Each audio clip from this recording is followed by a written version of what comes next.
அனைவருக்கும் வணக்கம். இப்போ நம்ம அம்மம்மா கிச்சனில் முட்டை குழம்பு, முட்டை கொத்து ஊற்றி குழம்பு எப்படி வைக்கிறதுன்னு பார்ப்போம். அதுக்கு ஃபஸ்ட்டு நம்ம தாளிச்சுக்குவோம். நல்லெண்ணெயில் தாளிச்சுக்கோங்க.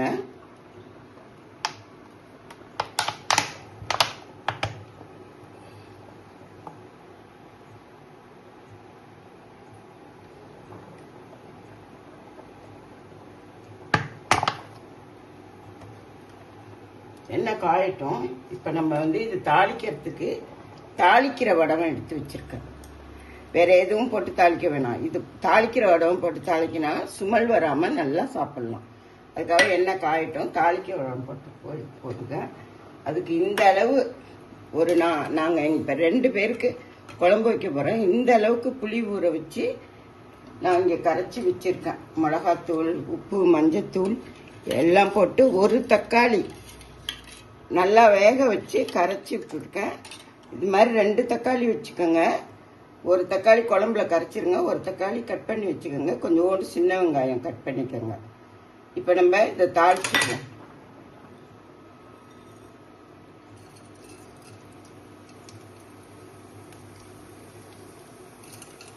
நல்லா இந்த அளவுக்கு தாளிக்கிற இடம் போட்டுக்கோங்க.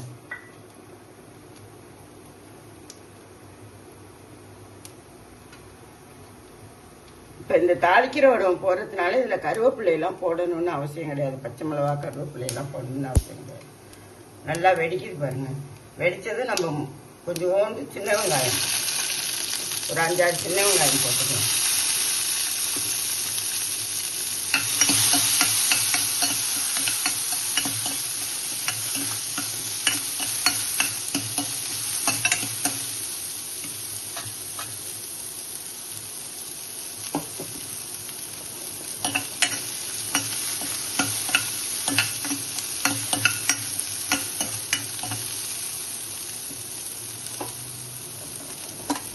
இப்போ இதோடைய தக்காளி, ஒரு தக்காளி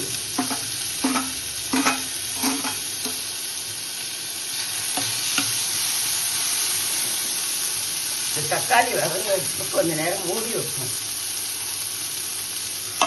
ஒரு 5 நிமிஷம் மூடி இருக்கட்டும். இப்போ நம்ம பாருங்க, இந்த தக்காளி இந்த மாதிரி கரைஞ்சிச்சு பாருங்க. இப்போ நம்ம என்ன பண்ணுவோம்னு கேட்டோம்னா, ஒரு 2-3 பல்லு இஞ்சி பூண்டு, சின்ன வெங்காயமும் இந்த குழம்புல சேர்த்துக்கணும். குழம்புல சேர்த்துட்டு கலக்கி விட்டு இப்போ இதில் சேர்த்துட வேண்டியது.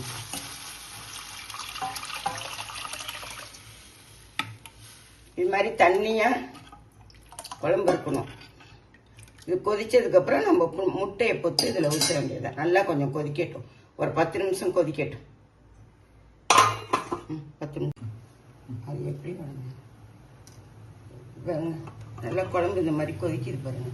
கொதிக்கும்போது இப்போ நீங்கள் என்ன பண்ணுங்க, இதில் ஒரு 1/2 ஸ்பூன் சாம்பார் பொடி போட்டுக்கோங்க. வாசனையாக இருக்கும். போட்டு நல்லா கலந்து விட்டுட்டு இப்போ நம்ம முட்டை போட்டு இந்த அளவுக்கு குழம்பு இருக்கணும் தண்ணியாக. அப்போ தான் உங்களுக்கு முட்டை தனித்தனியாக வேந்து முட்டையாக வரும். இப்போ நம்ம இப்படி கொதிக்கும் போதே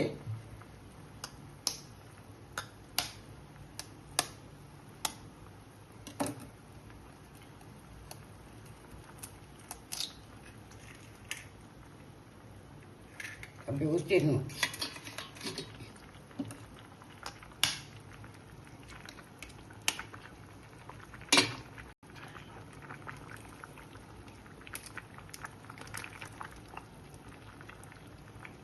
இப்படி கொஞ்சம் எட்டி ஊற்றிடுங்க.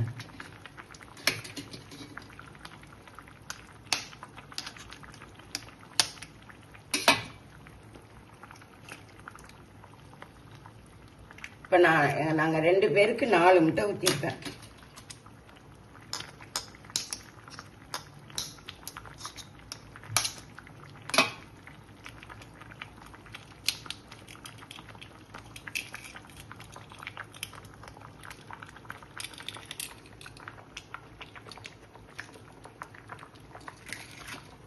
இப்படியே திறந்தே இருக்கட்டும், மூட வேண்டாம். அப்படியே திறந்தே இருந்தால் அப்படியே கொதிச்சு வெந்துடும். ஒரு 5 நிமிஷத்துல நம்ம நிறுத்திக்கலாம். இந்த குழம்பு என் பையனுக்கும் என் பேரனுக்கும் ரொம்ப பிடிக்கும். இப்ப என் பேரன் ஊருக்கு போயிருக்கான், அவன் இந்த குழம்ப மிஸ் பண்றான். நானும் என் பேரனை மிஸ் பண்றேன். ரொம்ப பிடிக்கும். இவங்க எங்க வீட்டுல எல்லாருக்குமே ரொம்ப பிடிக்கும். நான் வாரத்துல ஒரு நாள் இந்த குழம்பு வைப்பேன். தேங்க்யூ.